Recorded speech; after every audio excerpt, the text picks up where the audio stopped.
नमस्कार, मैं हूँ अमिता पंकज और आप देख रहे हैं राजसत्ता एक्सप्रेस। राजसत्ता एक्सप्रेस के लीगल मैटर में आज हम डिस्कस करने जा रहे हैं बाबा रामदेव का जो भ्रामक विज्ञापन से संबंधित केस है, जो आईएमए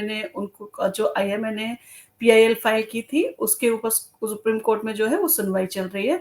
तो जो पतंजलि के भ्रामक विज्ञापन से जुड़ी जो सुनवाई थी, वो आज उसमें योग गुरु बाबा रामदेव और आचार्य जो बालकृष्ण थे, वो सुप्रीम कोर्ट में पेश हुए। कार्यवाही के दौरान पतंजलि के वकील ने सुप्रीम कोर्ट को सूचित किया कि उन्होंने उन उत्पादों की बिक्री जो सुप्रीम कोर्ट ने जिन पर रोक लगा दी थी, जिसके लाइसेंस रद्द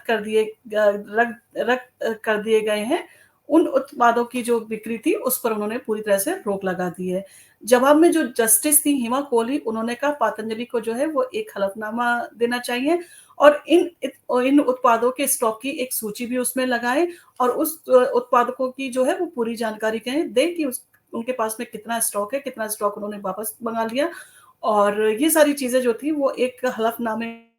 में पतंजलि जो है वो उनको लिस्ट के साथ में अटैच करके दे कि उन्होंने क्या-क्या उसमें एक्शन लिए हैं। तो ये सारी चीज़ें जो थी उन्होंने कहा 3 सप्ताह के अंदर जो है आप विज्ञापनों के संबंध में हलफनामा जो है वो दाखिल करने का जो जज थी हिमा कोहली उन्होंने निर्देश दिया। और इसके अलावा कोर्ट के आदेश का पालन न करने को लेकर कोर्ट की जो अवमानना को लेके एक मामला चल रहा था कि उन्होंने जो कोर्ट ने उनसे कहा था कि आप किसी मीडिया हाउस से बात नहीं करेंगे या इंटरव्यू नहीं देंगे। उसके बाद में भी बाबा रामदेव और बालकृष्ण ने जो था वो इंटरव्यू दिया था, जिससे कि जो सुप्रीम कोर्ट था वो नाराज था। उसका अवमानना का केस था और उस पर भी उन्होंने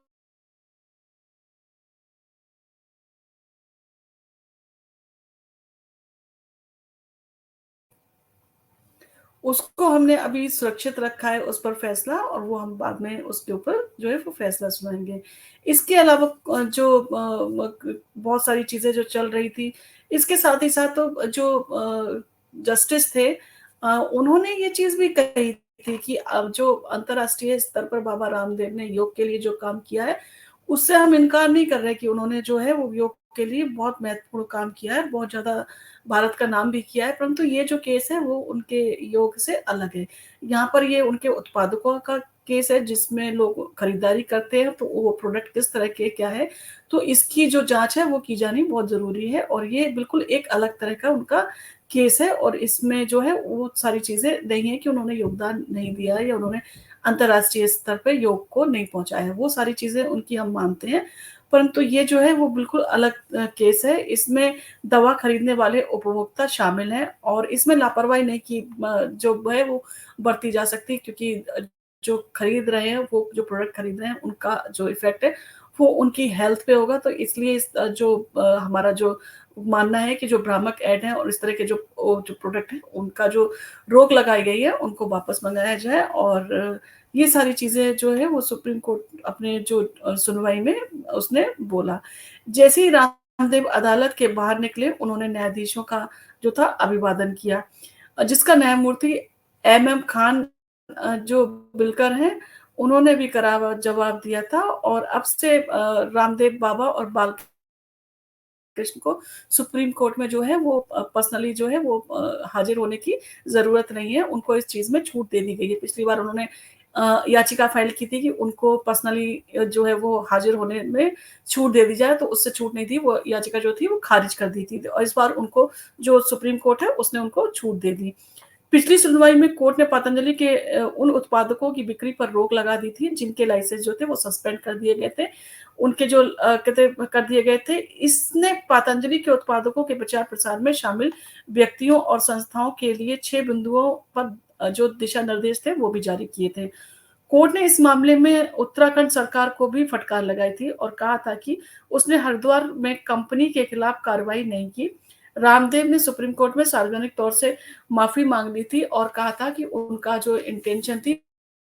वो कोर्ट की अवमानना करने का नहीं था। वो अपने प्रोडक्ट को लेके चाहते थे कि वो उसकी सफाई दें और वो सारी चीज़ें रखें सामने। क्योंकि उनकी एक अपनी इमेज है, तो पब्लिक में जब इस तरह की चीज़ें जाती हैं, तो उनकी इमेज जो है वो खराब होने का उनको डर था और इसी तरह से उन्होंने इसीलिए उस चीज़ को ध्यान में रखते हुए उन्होंने जो थे वो इंटरव्यू दिए थे। फिलहाल सुप्रीम कोर्ट ने उनकी माफ़ी पे जो था वो जजमेंट सुरक्षित रखा है अभी, इस पे उनको बाद में सुनाया जाएगा और इसके साथ ही साथ जो आईएमए के चेयरपर्सन थे अशोकन, वो भी हाज़िर हुए थे और उन्हें भी सुप्रीम कोर्ट ने नोटिस देके बुलाया था और उनको अपना नोटिस में जवाब देना था कि उन्होंने सुप्रीम कोर्ट के जो डिसीजन था या जो बात कही थी, उसको उन्होंने सब जुडिस मैटर होते हुए भी मीडिया हाउस के सामने उन्होंने इंटरव्यू दिए थे और उन्होंने कहा था कि जो सुप्रीम कोर्ट ने कमेंट किया है, उससे जो प्राइवेट प्रैक्टिशनर हैं, उनके ऊपर मनोबल गिरेगा और उनके ऊपर जो उसका है वो बुरा प्रभाव पड़ेगा। सुप्रीम कोर्ट को इस तरह की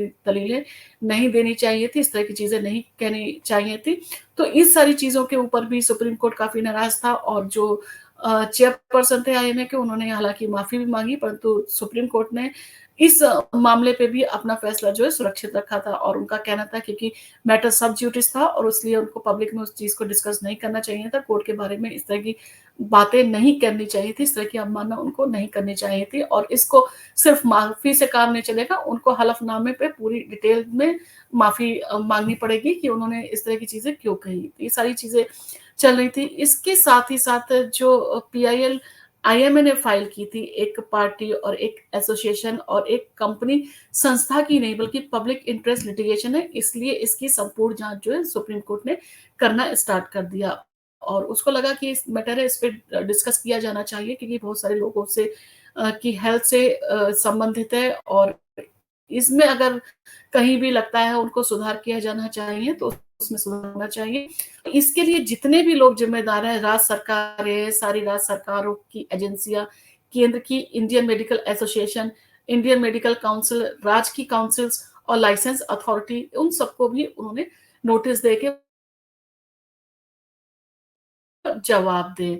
और इसके साथ ही आईएमए को बोला गया है कि आपकी जो महँगी दवाएँ आप टेस्ट जो लोगों को सब्सक्राइब करते हैं और जो महिला बच्चों सबको आप जिस तरह से दवाएँ प्रिस्क्राइब कर रहे हैं, बहुत गलत असर डालती हैं। आप एफिडेविट पर अपना जवाब दीजिए इससे संबंधित कि आप इस तरह की मेडिसिन जो है वो क्यों कहते हैं प्रिस्क्राइब कर रहे हैं और इस तरह की चीज़ों की ज़रूरत है कि नहीं है, ये सारी चीज़ें आप एक दीजिए। तो आईएमए के जो चेयरपर्सन ने मीडिया हाउस को इंटरव्यू दिया था, उससे तो नाराज़ था ही था। इसके साथ ही साथ उसका कहना था कि जो प्राइवेट डॉक्टर्स हैं और जो कहते हैं इंडियन मेडिकल एसोसिएशन है, इसके अंदर जो डॉक्टर्स आते हैं, वो कहीं न कहीं जनता को वो मेडिसिन्स प्रिस्क्राइब करते हैं, जो एमआर उनको प्रिस्क्राइब करने के लिए देते हैं, जिसकी एवज़ में वो उनको गिफ्ट देते हैं, उन्हें एंटरटेन करते हैं और उनको बाहर के पैकेज देते हैं घूमने जाने के लिए। तो ये सारी चीज़ों के ऊपर ऑलरेडी रोक लगाई जा चुकी है, तो इस तरह की चीज़ें हैं कि 1000 से ज़्यादा के जो गिफ्ट है, वो डॉक्टर्स नहीं ले सकते हैं और ये सारी चीज़ें उसमें ऑलरेडी कही गई है। और इन सारी चीज़ों के साथ-साथ उनका जो डिस्कशन का पॉइंट यही था कि सिर्फ़ आयुर्वेद ही नहीं,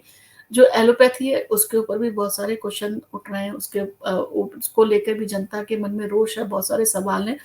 तो उसमें भी कहीं न कहीं सुधार किए जाने की ज़रूरत है। इसलिए उन सारे लोगों को जो वो सर्टिफ़िकेट वग़ैरह वो दिया नोटिस वग़ैरह जो दिया गया था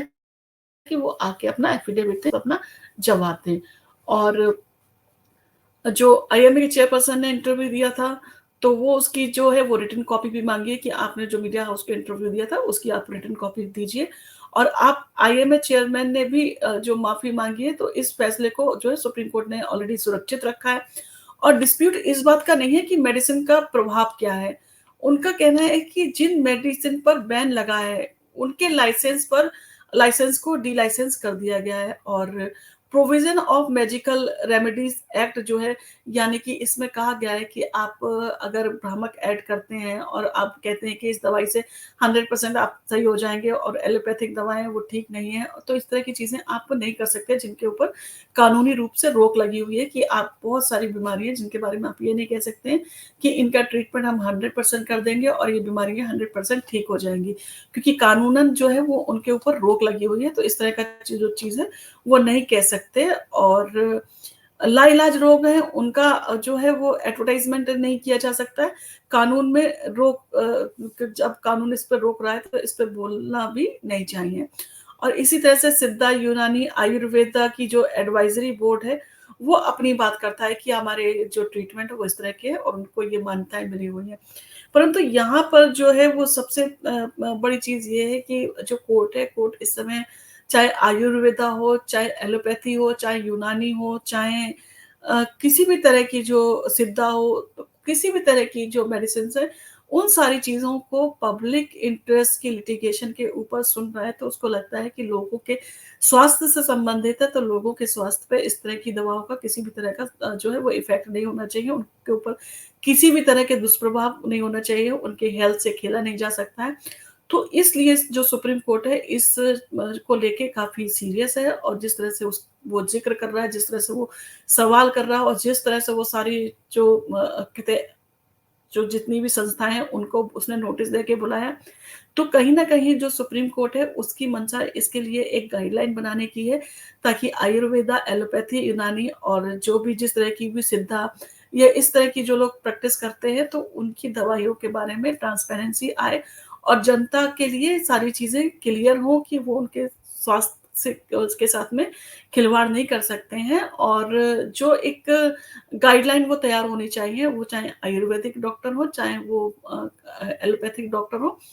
उनको ये समझ में आना चाहिए कि एक पर्टिकुलर जो इलाज है वो इस तरह से किया जाना चाहिए, उसके चार्जेज़ आप इस तरह से ले सकते हैं। और ऑल ओवर इंडिया में सुप्रीम कोर्ट का कहना था कि ट्रीटमेंट के जो वो हैं वो प्राइस फिक्स्ड हो जाने चाहिए कि अब ये नहीं कि ये हॉस्पिटल बहुत बड़ा है तो यहाँ पे इतना का ट्रीटमेंट होगा, ये छोटा हॉस्पिटल तो ये इतना लेगा। तो कहीं न कहीं जो सुप्रीम कोर्ट है उसकी मंशा जो है वो सुधार की है और वो इन सारी चीज़ों को लेके काफ़ी लंबे समय से लोगों की कंप्लेंट आ रही थी, काफ़ी केसेस फाइल किए जाते थे कि डॉक्टर सबको महँगी टेस्ट और महँगी दवाएँ प्रिस्क्राइब करते हैं और वो वही पर दवाएँ लेने के लिए हमारे ऊपर जो है वो हमको फ़ोर्स करते हैं कि जो उनके प्रिस्क्राइब मेडिसिन स्टोर हैं, उन्हीं से आप दवाएँ लें, जहाँ पर वो सजेस्ट कर रहे हैं वहाँ जाके दवाएँ लें।